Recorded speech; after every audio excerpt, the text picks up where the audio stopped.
Load shedding. লেখক সত্যজিৎ রায়। ফণীবাবু তার গন্তব্যস্থলে পৌঁছনোর কিছুক্ষণ আগে থেকেই আঁচ করলেন যে তার পাড়ায় লোডশেডিং হয়ে গেছে। আজ আপিসে ওভারটাইম করে বেরুতে বেরুতে হয়ে গেছে 8:15। ডালহৌসি থেকে বাসে তার পাড়ায় পৌঁছতে লাগে 35 মিনিট। কতক্ষণ হলো বিজলি গেছে জানার উপায় নেই, তবে একবার গেলে ঘন্টা 4 আগে আসে না। ফণীবাবু বাস থেকে নেমে রাস্তা পেরিয়ে তার বাড়ির গলি ধরলেন। এসি ডিসি দুটোই গেছে, অথচ এই সেদিনও মনে হয়েছে যে অবস্থাটা যেন একটু ভালোর দিকে যাচ্ছে। নবীন চাকর কালই যখন বলল, আরও 1 ডজন মোমবাতি কিনে রাখবো বাবু, তখন ফণীবাবু বলেছিলেন, মোমবাতি কিনলেই দেখবি আবার লোডশেডিং শুরু হয়েছে, এখন থাক। তার মানে বাড়িতে মোমবাতি নেই। রাস্তার আলো থাকলে তার খানিকটা তার 3 তলার ঘরে ঢুকে চলাফেরার একটু সুবিধে হয়। আজ তাও হবে না। ফণীবাবু বিড়ি সিগারেট খান না, তাই সঙ্গে দেশলাইও থাকে না। অনেক দিন মনে হয়েছে একটা টর্চ রাখলে মন্দ হয় না, কিন্তু সেও করব করে হয়ে ওঠেনি। বড় রাস্তা থেকে গলি ধরে মিনিট 3 গেলে পরে ফণীবাবুর বাসস্থান 17-2। ফুটপাতের ওপর শোয়া গোটা 3 নেড়িকুত্তার বাচ্চাকে বাঁচিয়ে ফণীবাবু তার বাড়ির সদর দরজা দিয়ে ভেতরে ঢুকলেন। মাসখানেক হলো কারবালা ট্যাঙ্ক রোডের বাসা ছেড়ে এইখানে এসেছেন ফণীবাবু। তিনি আর চাকর নবীন। বাড়ির প্রত্যেক তলায় 2টো করে ফ্ল্যাট। সিঁড়ির দিকে এগোতে এগোতে ফণীবাবু লক্ষ্য করলেন, একতলায় স্কুল মাস্টার জ্ঞান দত্তর ঘর থেকে একটা কম্পমান হলদে আলো পড়ছে বারান্দা আর উঠানে। মোমবাতির আলো। অন্য ফ্ল্যাটটা অন্ধকার, কোনো সাড়া শব্দ নেই। আজ পঞ্চমী। রমানাথবাবু যেন বলছিলেন, পুজোয় ঘাটশিলা না মধুপুর কোথায় যাবেন, আজই চলে গেলেন নাকি? সিঁড়ির তলায় এসে নবীন বলে ডাক দিলেন ফণীবাবু। কোনো উত্তর নেই। বেরিয়েছে। ঠিক লোডশেডিংয়ের সময় বেরোনো চাই, এটা আগেও কয়েকবার লক্ষ্য করেছেন ফণীবাবু। চাকরের আশা ছেড়ে দিয়ে সিঁড়ি উঠতে আরম্ভ করলেন ফণীবাবু। মোমবাতির আলোতে প্রথম কয়েকটা ধাপ দেখতে অসুবিধে হচ্ছে না, কিন্তু তারপরেই অন্ধকার। তার জন্য চিন্তার কোনো কারণ নেই। 3-24-72 ধাপ তাকে উঠতে হবে, এটা তাঁর জানা আছে। লোডশেডিংয়ের আশঙ্কা করেই ফণীবাবু একদিন সিঁড়ির সংখ্যা গুণে রেখেছিলেন। তাতে অন্ধকারে ওঠার অনেকটা সুবিধা হয়। আশ্চর্য, আলো থাকলে সিঁড়ি ওঠাটা সুস্থ লোকের পক্ষে কোনো সমস্যাই নয়, কিন্তু অন্ধকারে 15 ধাপ উঠে 16র মাথায় রেলিংয়ে কাঠের বদলে হঠাৎ কি একটা হাতে ঠেকতেই ফণীবাবু শিউরে উঠে হাতটা সরিয়ে নিলেন। তারপর মনে সাহস এনে হাতটা রাখতেই বুঝলেন সেটা একটা গামছা। দোতলায় কোনো আলো নেই, কোনো শব্দ নেই, তার মানে কোনো লোক নেই। পশ্চিমের 2টো ঘর নিয়ে থাকেন গেজেটেটনার অফিসের বিজনবাবু। সঙ্গে থাকেন তার স্ত্রী আর 2 ছেলে। ছোট ছেলেটি মহা দুরন্ত, এক মুহূর্ত মুখ বন্ধ থাকে না তার। অন্যদিকে 2টি ঘর নিয়ে থাকেন কলেজ স্ট্রিটের এক জুতো দোকানের মালিক মহাদেব মণ্ডল। ইনি সন্ধ্যায় প্রায়ই এক বন্ধুর বাড়িতে তাস খেলতে যান। বিজনবাবুরা মাঝে মাঝে সপরিবারে হিন্দি ছবি দেখতে যান, আজও হয়তো গেছেন। ফণীবাবু এসব নিয়ে আর চিন্তা না করে উঠে চললেন।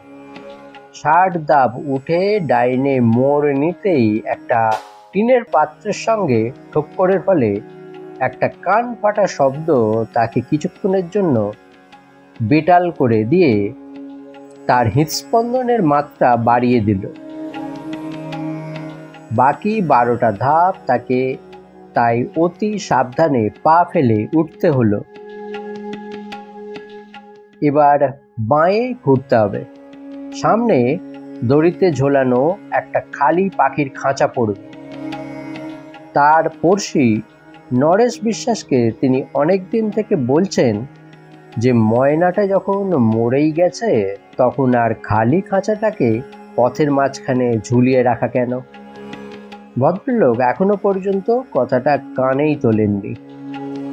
ফণীবাবু শরীরটাকে হাঞ্চপ্যাকের মতো বেঁকিয়ে খাঁচা বাঁচিয়ে ডান হাতটা বাড়িয়ে দেয়ালে ভর করে তার ঘরের দিকে এগোলেন। এইভাবে দেয়াল হাতড়ে 3-4 পা এগোলেই ডাইনে তার ঘরের দরজা। একটা গানের শব্দ আসছে, রবীন্দ্রসঙ্গীত, বোধহয় পাশের বাড়ি থেকে। ট্রানজিস্টারই হবে। লোডশেডিং এর আদিম ভুতুড়ে পরিবেশে এই জাতীয় শব্দ মনে অনেকটা সাহসের সঞ্চার করে। অবশ্যই এটাও বলা দরকার যে ফণীবাবুর ভূতের ভয় নেই মোটেই। দরজার চৌকাঠ হাতে ঠেকতে ফণীবাবু হাঁটা থামিয়ে পকেট থেকে চাবি বার করলেন। 2টো চাবির একটা থাকে ফণীবাবুর কাছে, আর একটা রাখে নবীন।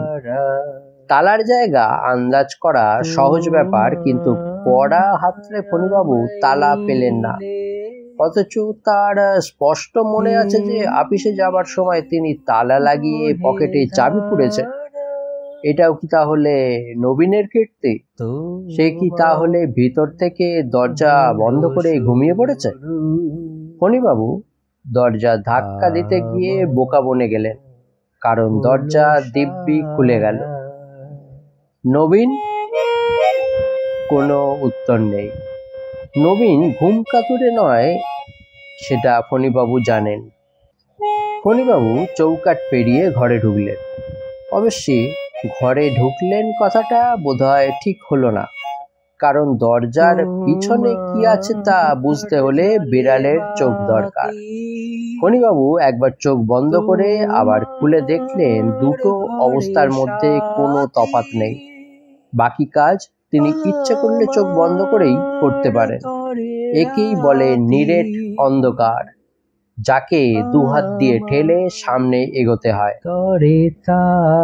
দরজার বাঁ পাশে এক ফালি দেয়াল, তাতে সুইচ বোর্ড। তারপর দেয়াল ঘুরে গিয়ে পাশের ঘরের দরজা, আর দরজা পেরিয়ে ব্র্যাকেট আলনা। ফণীবাবুর হাতে ছাতা, সেটাকে আলনায় টাঙানো দরকার। গরম লাগছে, গায়ের জামাটা খুলে সেটাও আলনায় যাবে। তবে জামা খোলার আগে বুক পকেট থেকে মানিব্যাগটা বার করে আলনার পরেই বাঁদিকে টেবিলের দেরাজে রাখতে হবে। ফণীবাবু হাত বাড়ালেন সুইচ আন্দাজ করে। এখন বাতি জ্বলবে না ঠিকই, তবে বিজলি এলেই নিঃশব্দে আলো জ্বলে ওঠার মজাটা থেকে ফণীবাবু বঞ্চিত হতে চান না। 2টো সুইচের একটার মাথা খোলা। নবীন একদিন লোডশেডিং এর মধ্যেই হাতড়াতে গিয়ে শক খেয়েছিল। ফণীবাবু মোক্ষম আন্দাজে সেটাকে এড়িয়ে দ্বিতীয়টা বুড়ো আঙুল আর তর্জনীর মৃদু চাপে নিচে নামিয়ে দিলেন। শব্দটা শুনতে ভালোই লাগলো। সুইচ থেকে হাত সরিয়ে নিয়ে দ্বিতীয় দরজার ফাঁকটা পেরোতেই আবার দেয়াল ঠেকলো হাতে। এরপরেই তার মাথার সমান হাইটে, কিন্তু না, আল্লাহর বদলে একটা অন্য জিনিস হাতে ঠেকলো। শুধু ঠেকলো না, আঙুলের একটা বেআন্দাজি খোঁচা লাগায় সেটা স্থানচ্যুত হয়ে মাটিতে পড়ে ভেঙে চুরমার হয়ে গেল। একটা ছবি, না হয় আয়না। ফণীবাবু বুঝলেন তার পায়ের উপর কাচের টুকরো এসে পড়েছে। পায়ে চটি, তাই কাচ ফোটার ভয় নেই, কিন্তু আল্লাহটা গেল কোথায় সে ভাবনা তাকে কিছুক্ষণের জন্য অনার করে দিল। তার ঘরে একটা ছবি আছে বটে পরমহংসদেবের, কিন্তু সেটা থাকবার কথা উল্টো দিকের দেয়ালে। আয়নাটা থাকে টেবিলের উপর। এটা নিঘাত নবীনের কীর্তি। ঘরের জিনিস এখান ওখান করার বাতিক তার আছে বটে। তার চটি জোড়া তিনি রাখেন টেবিলের নিচে, আর বারণ সত্ত্বেও নবীন প্রতিদিন সেটাকে চালান দেয় খাটের তলায়। ফণীবাবু হাতের জীর্ণ চাঁদাটা মাটিতে নাবিয়ে হাতলটা দেয়ালে ঠেকিয়ে সেটাকে সাবধানে দাঁড় করিয়ে রাখলেন। তারপর পকেট থেকে মানিব্যাগটা বার করে এগিয়ে গেলেন অদৃশ্য টেবিল লক্ষ্য করে। এগোবার পথে পায়ের চাপে কাঁচ ভাঙল, চির চির চির। এবার বাঁ হাতটা টেবিলের কোণে ঠেকলেই দেরাজের হাতল খুঁজে পাওয়া সহজ ব্যাপার, কিন্তু বাঁ হাত টেবিলে ঠেকল না। আন্দাজে ভুল হয়েছে। আরও এক পা এগিয়ে গেলেন ফণীবাবু। অন্ধকার এখনো নিরেট। রাস্তার দিকে জানলাটা খুললে হয়তো খানিকটা সুবিধা হতো।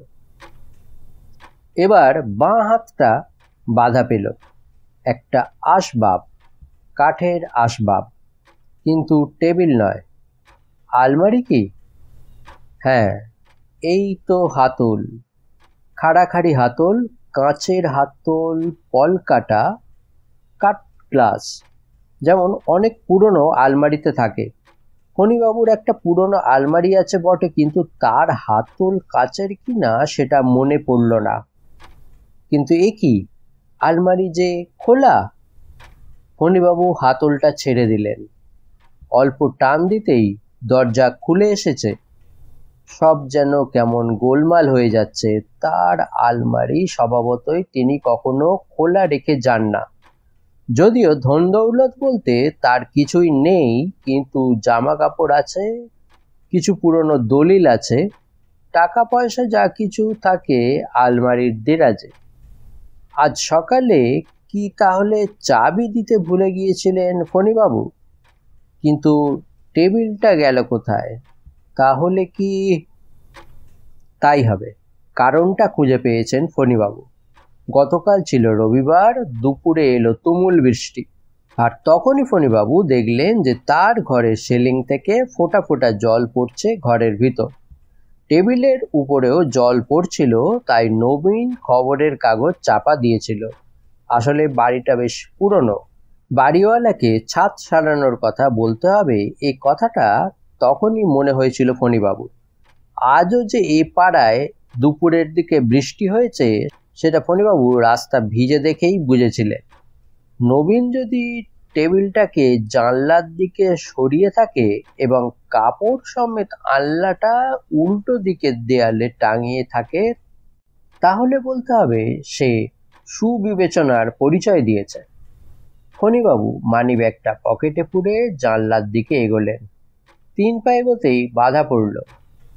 এটা চেয়ার। নবীন তাহলে চেয়ারটাকে সরিয়েছে।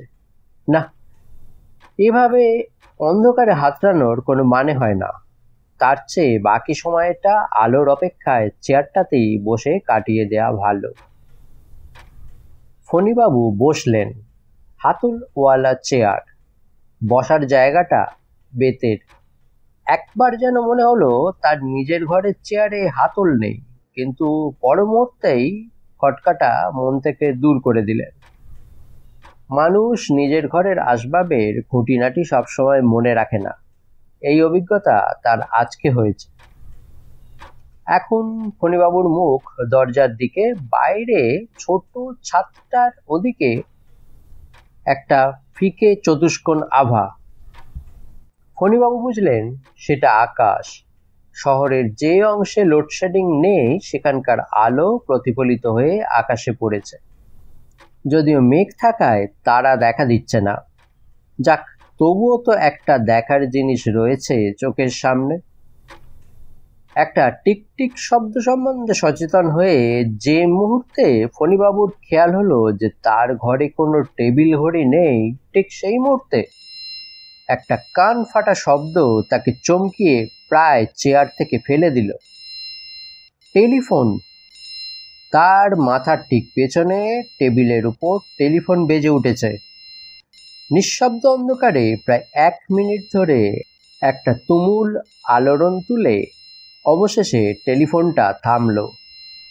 এইবার ফণীবাবু বুঝলেন যে তিনি তার নিজের ঘরে আসেননি, কারণ তাঁর টেলিফোন নেই। আর এই উপলব্ধির সঙ্গে সঙ্গেই তার কাছে আসল ব্যাপারটা পরিষ্কার হয়ে গেল। 17-2 আর 17-3 হলো পাশাপাশি বাড়ি, একই ধাঁচের দুটো বাড়ি, দুটো বাড়ি 3 তলা, দুটো বাড়িরই একই বাড়িওয়ালা। 17-3-এ ফণীবাবু কোনোদিন ঢোকেননি, কিন্তু আজ বোঝাই যাচ্ছে যে দুটো বাড়ির প্ল্যানই প্রায় হুবহু এক। তিনি এখন বসে আছেন 17-3-এর 3 তলার পশ্চিমের ঘরে। সেই ঘরের আলো এখন নেই, কিন্তু ঘরের দরজা খোলা, আলমারি খোলা। তার মানে যাই হোক না কেন, ফণীবাবু নিজের ভুল বুঝতে পেরে আর সময় নষ্ট না করে উঠে পড়ার উপক্রম করেই আবার তৎক্ষণাৎ বসে পড়লেন। আর একটা শব্দ, এটা এসেছে তার খুব কাছেই, বাঁ দিক থেকে। মেঝের উপর একটা টিনের বাক্স জাতীয় কিছু ঘষ্টানোর শব্দ। ফণীবাবু বুঝলেন যে তার গলা শুকিয়ে আসছে আর তার বুকের ভেতর দুর্মুষ পেটা শুরু হয়েছে। চোর! তার পাশেই বোধহয় খাট, আর খাটের নিচে চোর। বেরোবার চেষ্টায় খাটের নিচে রাখা টিনের বাক্সে ধাক্কা খেয়েছে। ঘরের দরজা আর আলমারি কেন খোলা সেটা এখন খুব সহজেই বোঝা যাচ্ছে। চোরের কাছে যদি হাতিয়ার থাকে তাহলে ফণীবাবুর অবস্থা খুবই সংকটাপন্ন। তার নিজের একমাত্র হাতিয়ার ছাতাটি এখন নাগালের বাইরে। তাছাড়া ছাতার যা দৈন্যদশা, তাতে চোরের চেয়ে ছাতাটি জখম হবে বেশি। চোর অবশ্যই আবার চুপ মেরে গেছে, কারণ টিনের বাক্সের শব্দ তুলে নিজের উপস্থিতিটা জানান দেবার অভিপ্রায় তার নিশ্চয় ছিল না, ফলে সে হয়তো কিঞ্চিত আড়ষ্ট। ঠিক ঠিক ঠিক, একটা টিকটিকি ডেকে উঠল। ভুল ভুল ভুল, ফণীবাবুর মন বলল। একটা বিশ্রী ভুল করে একটা বিশ্রী অবস্থার মধ্যে এসে পড়েছেন তিনি। ছিঁচকে চোরের কাছে আগ্নেয়াস্ত্র থাকার সম্ভাবনা কম, তবে ছোড়া ছুরি থাকা অসম্ভব নয়। অবশ্যই অনেক চোর নিরস্ত্র অবস্থাতেই বেরোয়। হাতাহাতির প্রশ্ন হলে ফণীবাবু হয়তো লড়ে যাবেন, কারণ এককালে তিনি ফুটবল খেলেছেন পাড়ার টিমে। কিন্তু মুশকিল করেছে এই অন্ধকার। দৃষ্টির অভাবে অতি শক্তিশালী মানুষও অসহায় বোধ করে। কিন্তু তাহলে কি করা যায়? যা তাকে কপালে বলে উঠে পড়বেন কি? কিন্তু যদি সিঁড়ি নাবার মুখে বিজলি এসে যায়, আর ঠিক সেই সময় যদি একদিক দিয়ে চোর পালায় আর অন্য দিক দিয়ে ঘরের মালিক এসে পড়েন, আর মালিক যদি এসে দেখেন তার ঘরে চুরি হয়েছে, তাহলে তো... ফণীবাবুর চিন্তায় ছেদ পড়ল। নিচ থেকে একটা পায়ের শব্দ আসছে। এই সিঁড়ি ওঠা শুরু হলো। ধীরে ধীরে উঠছেন ভদ্রলোক। ওঠার মেজাজ আর পায়ের শব্দ থেকে পুরুষ বলে বুঝতে অসুবিধা হয় না। 48 ধাপ অব্দি গুণে 49-এর মাথায় ফণীবাবুর ধারণাবদ্ধ মনে হলো যে এই ঘরের মালিকই আসছেন সিঁড়ি উঠে। আর সেই সঙ্গে হঠাৎ ভেলকির মতো মনে পড়ে গেল, এই ঘরের মালিককে তো ফণীবাবু চেনেন। এতক্ষণ খেয়াল হয়নি কেন? শেয়ারের ট্যাক্সিতে একবার ডালহৌসি অবধি গিয়েছিলেন ভদ্রলোকের সঙ্গে। কোনো কারণে বাস বন্ধ ছিল সেদিন।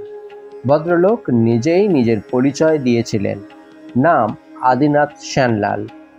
বছর 50 বয়স, জাঁদরেল চেহারা, টকটকে রং, গায়ে ফিনফিনে আদ্যির পাঞ্জাবি, ঘন ভরুর নিচে তীক্ষ্ণ সবজেটে চোখ।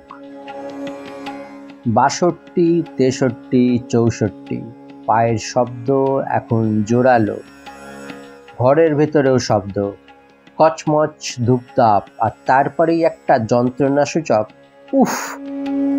পায়ে কাজ বিঁধেছে, চোরের শাস্তি। বাইরে আকাশের ফিকে আলোটা এক মুহূর্তের জন্য ঢেকে গিয়ে আবার দেখা গেল। চোর ঘুরেছে ডান দিকে, পাইপটা বেয়ে নামা ছাড়া আর গতি নেই তার। সিঁড়ির পায়ের শব্দ এবার মেঝেতে।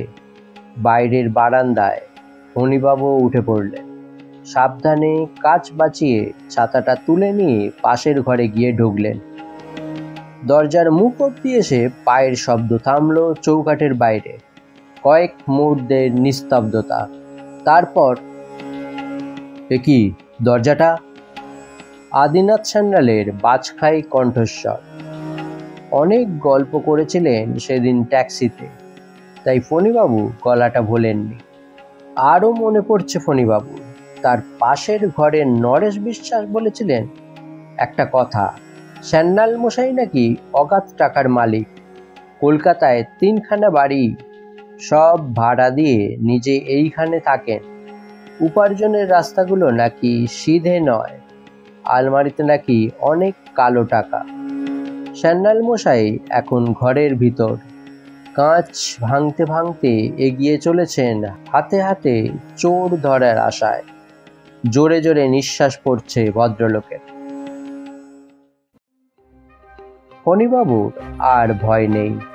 আদিনাথ সান্যালের পিছন দিয়ে ঘর থেকে বেরিয়ে নিঃশব্দে 72টা সিঁড়ি নেবে রাস্তায় বেরিয়ে পড়ে 17-2 দিকে রওনা দিলেন। নিজের বাড়ির 3 তলায় এসে খালি পাখির খাঁচাটা বাঁচিয়ে একবার এগোতেই যখন বিজলি ফিরে এলো, তখন ফণীবাবু লক্ষ্য করলেন যে তার হাতে একটি ঝকঝকে নতুন হাল ফ্যাশনের জাপানি ছাতা এসে গেছে।